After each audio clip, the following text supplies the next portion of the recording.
El Estado moderno surgió entre los siglos XV y XVI, cuando los reyes europeos aprovecharon la crisis del feudalismo para concentrar su poder, centralizando el dominio sobre sus tierras. Este proceso se hizo pactando con los señores feudales para recibir sus tierras a cambio de algún privilegio o bien conquistando los territorios a base de guerras sangrientas. Los reyes recibieron el apoyo de la recién nacida burguesía que deseaba desprenderse de los señores feudales para romper su condición de vasallos. El mapa político europeo, que antes se asemejaba a un mosaico político multicolor de contornos inestables, va a experimentar cambios. El número de reinos independientes empieza a contraerse y los límites empiezan a consolidarse. Este resultado fue la consecuencia de la ascensión de una serie de monarcas con cierta conciencia nacional que entendieron su mandato de manera diferente a sus predecesores. Luis XI y Francisco I en Francia, los reyes católicos en España y posteriormente el emperador Carlos V y su hijo Felipe II, Enrique VII y Enrique VIII en Inglaterra, Cristián I de Dinamarca, Casimiro IV de Polonia, Matías Corvino en Hungría, Iván III en Rusia. Ellos fueron los artífices de la aparición de los primeros estados de corte moderno. Estos reyes gobernaban de la mejor manera posible para conservar la corona. De alguna manera hubo una suerte de selección natural que influyó en el resultado final. Las monarquías más débiles desaparecieron. Los que lograron resistir inauguraron un nuevo sistema de reinar que marcaría la vida política europea de los 3 siglos siguientes. Un sistema autoritario que los historiadores llaman el Antiguo Régimen. La población o bien pertenecía a la clase privilegiada, clero y nobleza, o bien al estamento de los no privilegiados, burguesía y pueblo llano. ¿Cuáles son los antecedentes de la aparición del Estado moderno? A final de la Edad Media se produce una enorme crisis en Europa con grandes hambrunas. La peste negra había reducido drásticamente la población. Los desequilibrios económicos afectaron a todos los sectores. Las cadenas de vasallo-señor se desestabilizaron. Pero a partir del siglo XV los efectos de la crisis empezaron a disminuir. Europa comenzó a experimentar cierta recuperación. La conquista de Constantinopla por parte de los turcos en 1453 supone el fin del Imperio Romano de Oriente y es una de las fechas que utilizan los historiadores para situar el inicio de la Edad Moderna. En Constantinopla se conocía bien a los clásicos: Platón, Séneca, Heródoto, Horacio, etc. Mientras que durante la Edad Media en Europa se conocía fundamentalmente a Aristóteles, y además se le conocía a través de traducciones árabes. Cuando los eruditos de Constantinopla, que hablaban griego, se refugian en Europa, muchos de ellos en Florencia, tras la caída de la ciudad, traen consigo todo el saber grecolatino. En Europa se redescubre a los filósofos clásicos. Esto cambiaría radicalmente la mentalidad europea. En el medievo los europeos habían vivido demasiado preocupados por el más allá, convencidos de que la vida terrenal era un mero trámite para acceder a la vida eterna. Vivían temerosos de Dios. De estas ataduras se fue librando el hombre a lo largo de la Edad Moderna. Se empezaron a valorar los goces terrenales. El Decamerón de Boccaccio se convierte en un paradigma de la libertad sexual de la época. Se sustituye el teocentrismo medieval por el antropocentrismo, el hombre como centro del universo. Surge el humanismo como reacción a la educación escolástica aristotélica de la Edad Media. Algunos humanistas empezaron a referirse a su propia época como un periodo de luz que rompía con la larga noche del pasado. Boccaccio y Petrarca fueron 2 profetas de lo que estaba por llegar. Bajo el dominio de los Medici, Florencia se convierte en la cuna del Renacimiento, en una nueva Atenas. Por Florencia pasaron el arquitecto Brunelleschi, el arquitecto y tratadista Alberti, el escultor Donatello, el pintor Rafael, y 2 genios absolutos como Miguel Ángel Buonarroti, que dominó la escultura, la pintura y la arquitectura, y Leonardo da Vinci, pintor, arquitecto, científico, inventor, músico y un largo etcétera. El Renacimiento surge pues en Italia y supone una ruptura con la mentalidad medieval y una vuelta a los valores de la cultura clásica. Un gusto por la vida, por la belleza del cuerpo humano. El hombre renacentista se libera y vuelve su vista hacia la Edad Clásica, a Grecia y a Roma. Desde Italia las ideas renacentistas llegaron al resto de Europa con rapidez. Se produce un renacer estético. Este nuevo talante se vio reflejado en las artes, pero también en todos los campos del saber: ciencia, filosofía, política.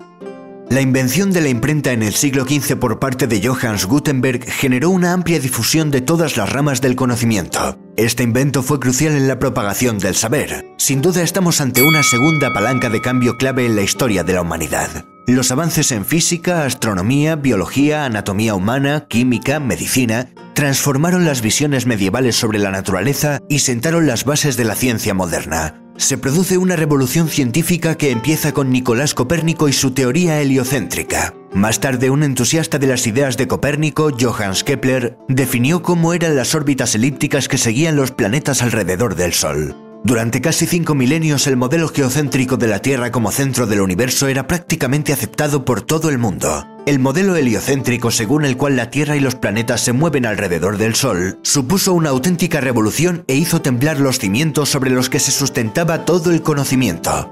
La atrevida hipótesis heliocéntrica chocaba de frente con las Sagradas Escrituras. El Tribunal de la Santa Inquisición investigó a Galileo por defender los postulados de Copérnico y casi le cuesta la vida. La revolución científica culmina con Isaac Newton. En 1687 publica su obra más importante, Principios matemáticos de la filosofía natural. En esta obra expone la teoría de la gravedad inspirada en un suceso acaecido años antes mientras meditaba bajo la sombra de un manzano cuando un fruto cayó del árbol.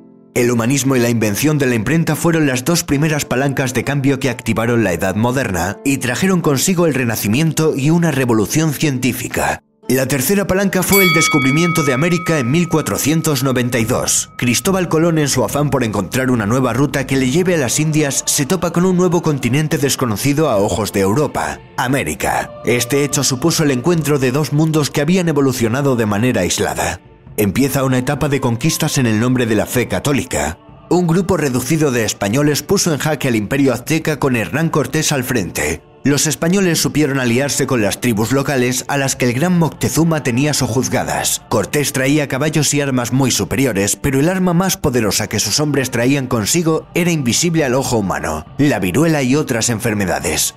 Los europeos ya eran inmunes a estos agentes patógenos, sin embargo los indígenas no. Cuando Pizarro llegó al Perú, las enfermedades ya habían llegado a la región y habían diezmado a la población. La viruela fue realmente el arma biológica que conquistó América. En un primer momento, los españoles y portugueses se repartieron el Nuevo Mundo en el Tratado de Tordesillas, pero las demás naciones europeas querían un pedazo de ese pastel y posteriormente también se lanzaron a la conquista. Surgió la fiebre por el oro y la plata. Toda Europa creció enormemente gracias a las riquezas de América. Además de oro y plata, la conquista dio lugar a la importación de nuevos productos agrícolas desconocidos en Europa como el tomate, el maíz, la patata, el cacao y el tabaco, que tuvieron un gran impacto en la economía y hábitos europeos. La burguesía comercial y financiera se benefició por el mercantilismo y la expansión europea subsiguiente a la era de los descubrimientos. Durante la Edad Moderna se va a producir una transición del feudalismo al capitalismo. La apertura del mundo a los europeos con la era de los descubrimientos trae como consecuencia la primera economía mundial. Aparecen las primeras bolsas de valores como la de Ámsterdam y la de Londres.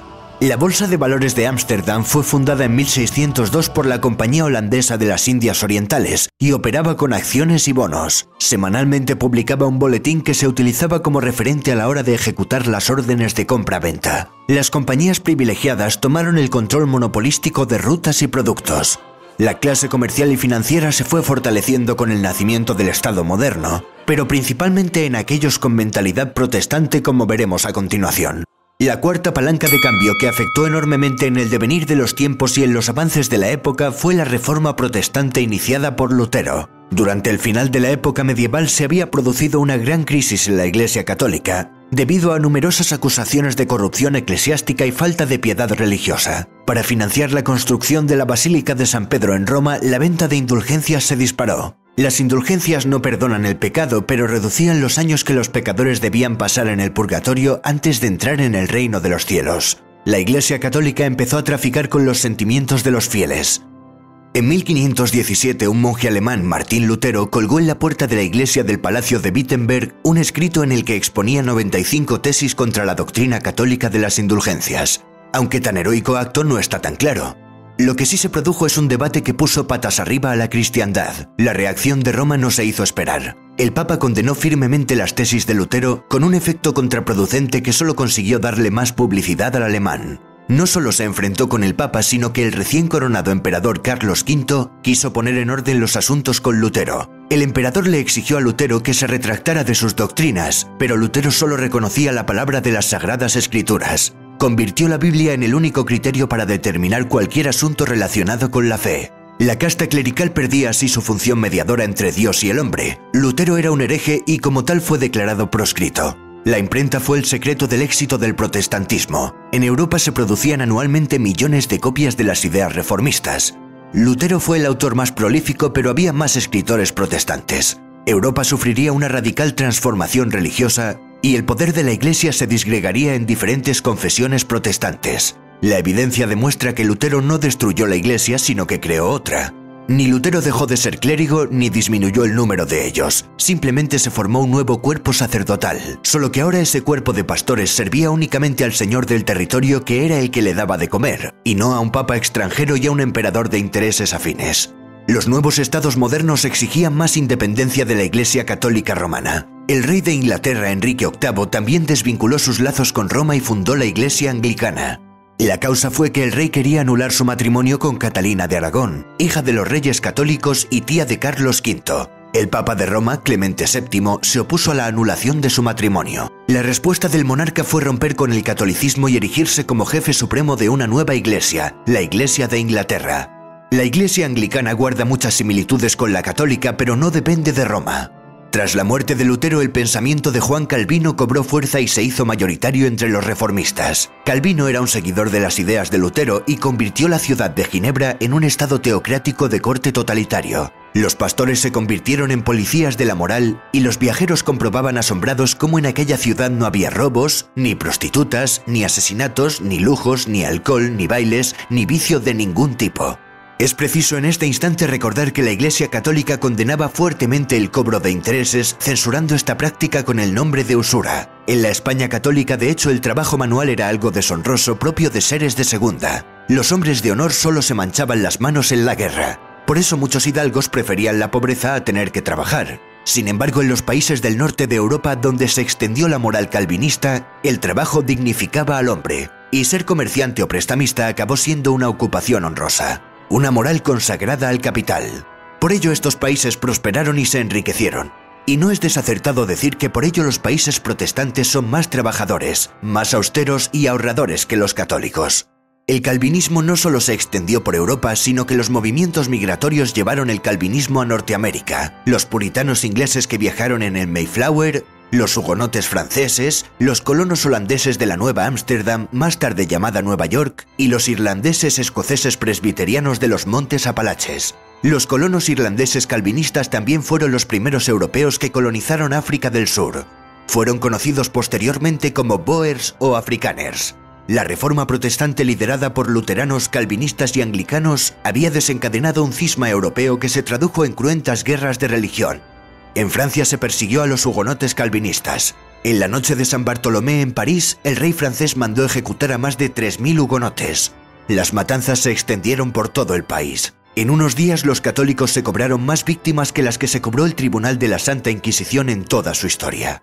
Las tensiones entre católicos y luteranos también desencadenaron la Guerra de los 30 años, que si en principio tuvo un desencadenante religioso, terminó por convertirse en una guerra europea en la que las grandes potencias intentaron buscar su hegemonía. La feligresía católica europea se había reducido drásticamente. El daño infligido por la reforma fue enorme. Los católicos necesitaban una contrarreforma que pusiera orden y coto a los desmanes que se venían practicando desde hacía tiempo y que diera respuesta a la reforma protestante. En la ciudad de Trento se celebró un concilio que supuso para la Iglesia una especie de catarsis. Se puso orden en el clero, se eliminaron algunos abusos y se reformó la administración. Además se idearon formas de propaganda para atraer fieles y propagar la fe. El arte fue utilizado como un vehículo de expresión para mayor gloria de Dios y de la Iglesia. Nace el arte barroco, un arte retorcido, dramático, exagerado que abusa del ornamento. El arte barroco triunfó en toda Europa, incluso en la zona protestante, y se reveló como un atractivo mecanismo de propaganda y control ideológico. Hemos visto pues que el Estado moderno poseía identidad, estaba organizado, estructurado y era autoritario. El poder estaba centralizado y era reconocido políticamente. El autoritarismo puso fin a las guerras civiles, garantizando una paz interna que favoreció el progreso económico, con la expansión de nuevos mercados y rutas comerciales que se abrieron tras el encuentro con un nuevo continente. También floreció una nueva mentalidad, una concepción más abierta, en definitiva más moderna, que culminaría en el siglo XVIII con la Ilustración.